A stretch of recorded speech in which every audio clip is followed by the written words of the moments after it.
The pregame show continues here before the Bridge of Sportsmanship. Now talking with Michael Don, head coach for the Eastmont Wildcats. Well, first of all, Coach, you had the goal set up to begin the season. We've been talking about that all week long. You guys have done well, taking it piece by piece by piece. Well, here's your final piece. Yeah, no, it's good. A lot of fun. You really can't beat rivalry game for outright league title or a share of it, whatever it comes down to. But either way, it's going to be a fun football game against two teams that are playing good football right now. Let's talk about the fact that the game was moved up because of the possibility of a mini playoff. I know you'd like to take care of your own business and not have to deal with that. But what does that do for you as far as preparation?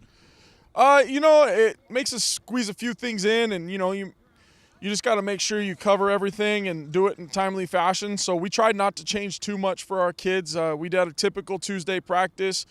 We bumped a few special teams things up to Tuesday, but we were already planning to pare back. It's late in the year. Kids are banged up. You're really not trying to go too long at practice. So we had the plan in this week to spend a little more time on special teams, a little more time walking through.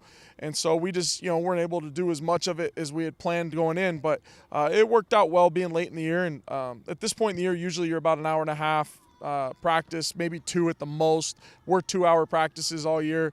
And then we just extended it. We went 2 hours and 15 minutes. And really time-wise, it almost equaled out to what we would normally do. Talk about this as far as history is concerned. I know you're new still to the program in your fourth season. Do you talk about that? Do you talk about the long history of this particular matchup? No, we really haven't.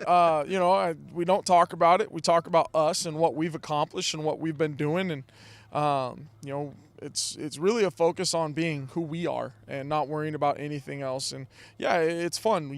Kids across the river, they know their names, and we know who they are because, we hear about them. It's easy. It's in our paper. It's not like we got to go digging to find it. And what they have and they know what we have, and it's a lot of fun. The first time I really knew much about the history is there was a little blog in the paper I read, and I was like, oh, hey, I had no idea. So it's fun. Health-wise, how are you coming into this matchup? And like you said, it's end of a long season. Yeah, no, we're hanging in. We're pretty healthy right now. We got a couple kids a little banged up here and there. Nicks and dings, not a lot of major things. A few guys coming back off injuries, so that's nice to add a little depth.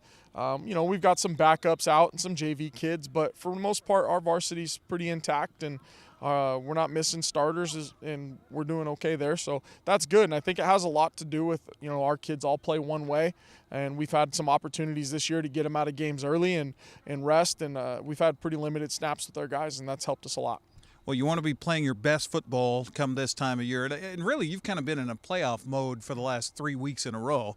How are the kids, and how is your estimation of where you want to be at this juncture? I feel pretty good. I think we're right where we want to be. We're not tense. We're not tight. We're just kind of enjoying the experience, enjoying the moment, and they're having fun, and they're taking it, as what it is. Kids are out here having a good time. They're working right now, but, we had a little kicking competition with some guys that, weren't in a drill, and let them come out and have a little fun, and kids are still bouncing around, and, we haven't tried to let the moment overtake us. We just try to do what we do and be who we are and not change. We're trying not to take the game really any different than we do any week because, as soon as we do that, it creates tight, tense situations, and we're not trying to make a tight, tense situation. We're just trying to go out and play football the best we can. Well, Eastmont's trying to grab their first Big Nine title since 2012, and they hope to do that here tonight against the Wenatchee Panthers. We'll talk to the head coach, Scott Devereaux, of the Panthers as we come back next. As our pregame show continues, it's the Bridge of Sportsmanship, the Panthers and the Wildcats on the NCWLIFE channel.